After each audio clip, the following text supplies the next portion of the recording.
There's a lot of interest in 2012. What's going to be happening on December the 21st, 2012? What happens when the Mayan calendar comes to an end? Well, some folks think this terrible things are going to happen. The world is going to explode. All of humanity is going to be wiped off the face of the earth, or the earth itself will be destroyed. But many of us don't believe that. In my book, Let's Get Naked, yep, that's right, Let's Get Naked, you'll see it in the background here, I look at what happened in 2012 and after that from the perspective of 2025.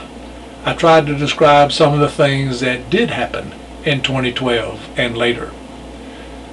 I have a grandma and grandpa living in Florida. They live in Eden, and they live on the east coast of Florida, and they have a visit from their grandchildren, Danny and Michelle. Now, it's just a 5-day visit, so the whole book takes place in just 5 days. You see, Danny is 15 years old, and before he starts back to school, he has to do this report. And his teacher tells him that he's not allowed to get on the computer and say to the computer, "Okay, computer, I want a 15-page report, 25 footnotes, and make it on the shift of consciousness." He's not allowed to do that because the computer could do it and could spit it out in less than 15 seconds. But instead, she wants him to learn how to talk to people, how to interview people. And so he has chosen Grandpa.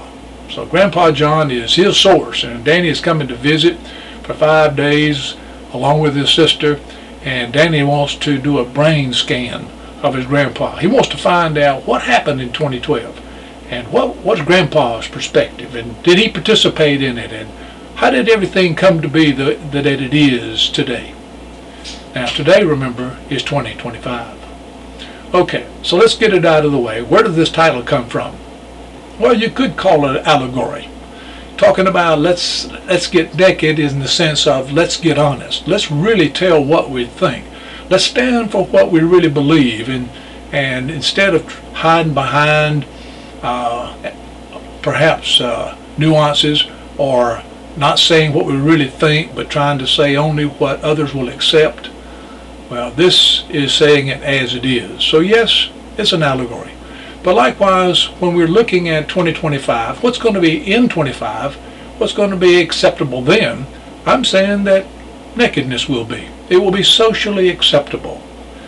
How in the world will we deal with it in 2025? What would it be like? Well, obviously, public attitudes have to change a lot.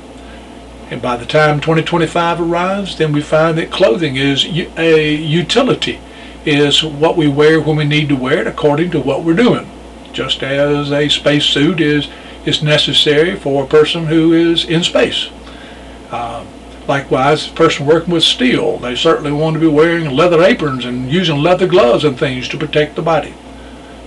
If it's cold outside, then you certainly want to be wearing a jacket or whatever's necessary to keep you warm, to protect your body. Well, that's what it's for. So the book will deal with how did we come to accept that, and how society came around to understanding it, and how the attitudes in public changed, and again coming to see that clothing is utility. It is not a status symbol anymore. Instead of separating people, people become to recognize one as worthy.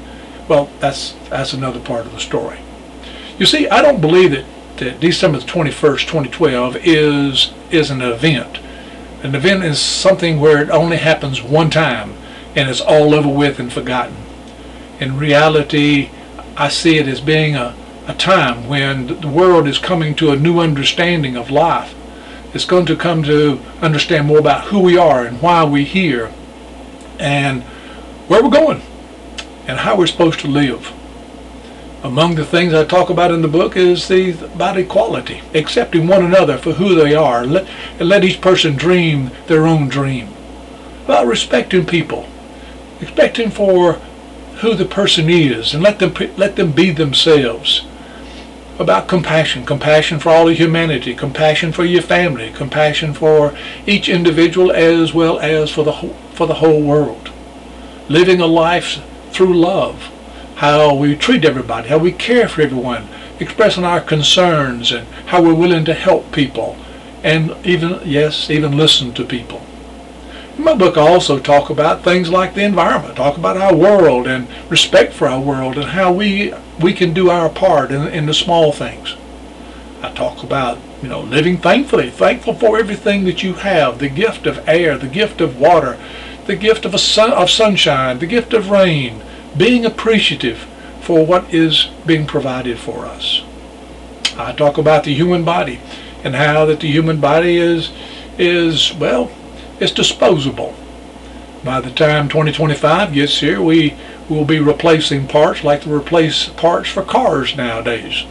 And therefore I compare the body to cars.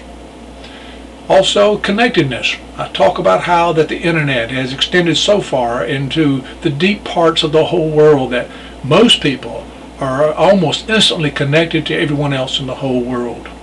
Communication. And this brings about world consciousness. And all of this is something that's going on now, but is leading up to the time when the President of the United States, for instance, could sneeze and the whole world say, "Bless you, ma'am," So conscious of everything else going on that we realize that we are one on this blue planet. We are one. And I talk about, of course, God, the supreme being, the creator, the first mover, the higher power, or the great spirit, whatever name you would like to give to this all-intelligent being that is in the background, the creator of all that is. Some people, of course, say there isn't one, and that's okay. I talk about life and death, and that there is no death. We live on it. The constellation of energy, that all of the universe is made of energy. This is all about what happens in 2025. It's only a 5-day journey, so obviously I can't go in great detail about a lot of things, but I try to make it interesting. The interactions between Danny and Michelle, brother and sister, you know how that is, and how much they depend upon Grandma and Grandpa, and friends that Grandpa and Grandma know and live in the neighborhood. So I invite you to take some time, read my book, and let's talk about it. The book is available through my website, letsgetnaked.com, and that's going to be spelled LETS-GIT-NAKID.com. letsgetnaked.com. Of course, you can also find it at Barnes & Nobles and Amazon. It's available through them, also an ebook version if you would like that. So let's get naked. Let's get honest. Let's talk about how the world is changing and where it's going and how we can participate in it. Thanks for listening. Have a wonderful day.